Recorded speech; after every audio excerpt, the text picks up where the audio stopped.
Good evening friends. जैसा कि मैंने बताया था कल आपको, मैंने status different heads of income बताए थे, कौन कौन से हेड्स में आपको कैलकुलेशन करनी होगी। आज मेन बात है कि आपको निवास स्थान की गणना कैसे करनी होगी। किसी भी व्यक्ति की इनकम को कैलकुलेट करने से पहले हमें उसकी रेसिडेंशियल पोजीशन देखनी होगी कि वो भारत का निवासी है या उसकी इनकम भारत में होती है या नहीं होती है। क्योंकि भारत में टैक्सेबिलिटी के लिए सबसे बड़ा रूल है कि वो इनकम अथवा वो व्यक्ति भारत का निवासी हो या भारत में उसकी इनकम जनरेट हुई हो, उत्पन्न हुई हो।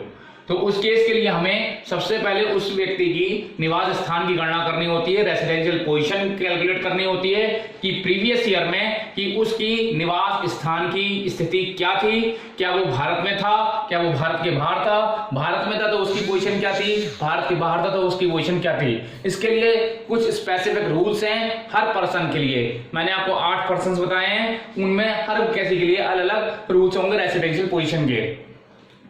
लेकिन उसको शुरू करने से पहले हमें जो बेसिक कुछ टर्म्स हैं उनके बारे में जानना बेहद जरूरी है, ताकि हमें आगे आने वाले चैप्टर्स में या आगे के जो उसमें क्वेश्चंस होंगे, सवाल होंगे, उनमें किसी प्रकार की कोई भी परेशानी ना हो। जिसमें कि सबसे पहली बात होती है रेसिडेंशियल स्टेटस की कैलकुलेशन में सबसे पहले हमें पता होना चाहिए निवासी क्या है, रेसिडेंट किसे कहते हैं। तो रेसिडेंट का सीधा सा मतलब है कि प्रीवियस ईयर में according to rules and regulations of income tax act वो भारत का निवासी रहा हो। भारत का निवासी रहने का मतलब क्या है, इसके लिए हमें पहले क्लियर करना होगा। सिटीजन यानी नागरिक से आप क्या समझते हैं, नागरिक और निवासी को एक ही कैटेगरी में देख लेते हैं लोग, जबकि ये दोनों चीजें अलग अलग होती हैं। सिटीजन अलग है, रेसिडेंट अलग है, अर्थात निवासी अलग है, और नागरिक अलग है। नागरिक का अर्थ क्या होता है, जो कॉन्स्टिट्यूशन ऑफ इंडिया है, भारत का संविधान है, उसके अनुसार जो भारत के नागरिक हैं वो व्यक्ति, भारत पाकिस्तान के डिवाइडेशन के टाइम पर जो लोग भारत में आके बस गए वो लोग, और जो परमानेंट भारत में वंश में पैदा हुए हैं, विभिन्न वंशों में पैदा हुए हैं, वो सभी लोग क्या कहलाते हैं, भारत के नागरिक कहलाते हैं। जबकि निवासी होने का मतलब क्या है, भारत में रहना।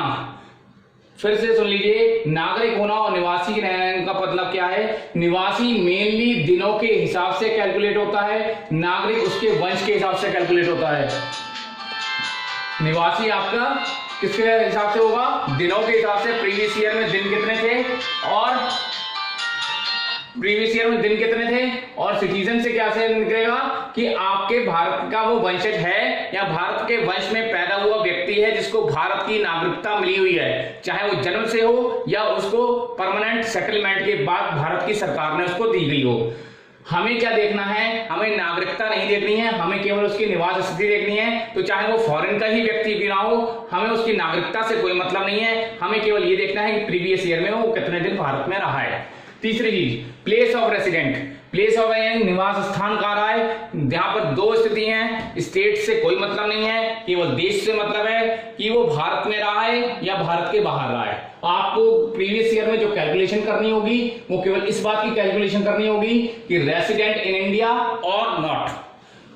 यानी कि आपको अब रेसिडेंट इंडिया में कहां पर है, उत्तर प्रदेश में है, पश्चिम बंगाल में है, मुंबई में है, कहां है, इट डजंट मैटर, वो भारत में है, दैट इज सफिशिएंट। दूसरी बात, वो भारत के बाहर है तो दैट इज सफिशिएंट। भारत के बाहर कौन से देश में, भारत के पड़ोसी देशों में या किसी और देश में, इट डजंट मैटर।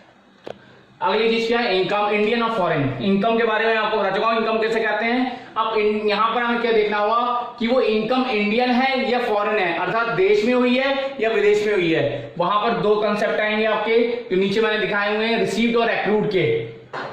प्राप्त या प्राप्य यानी दे, वो इनकम रिसीव्ड हो चुकी है या एक्रूड है, अभी मतलब ड्यू है, मिलना बाकी है। अगर प्राप्त हो गई है या मिलना बाकी है, दोनों चीजें कहां देखेंगे, भारत में अथवा भारत के बाहर। ये दोनों चीजें जब भारत में और भारत के बाहर देखेंगे, दैट इज कॉल्ड इनकम। उसकी स्थिति आपको देखनी है।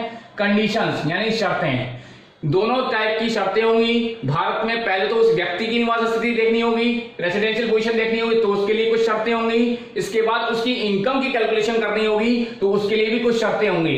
तो यहां पर शर्तों से मतलब है कि इनकम टैक्स एक्ट में भारत में निवासी होने के लिए क्या शर्तें हैं और भारत में इनकम जनरेट होने के लिए क्या शर्तें हैं, कैलकुलेशन ऑफ इनकम टैक्स के लिए क्या शर्तें हैं, वो सारी कंडीशंस कहलाती हैं।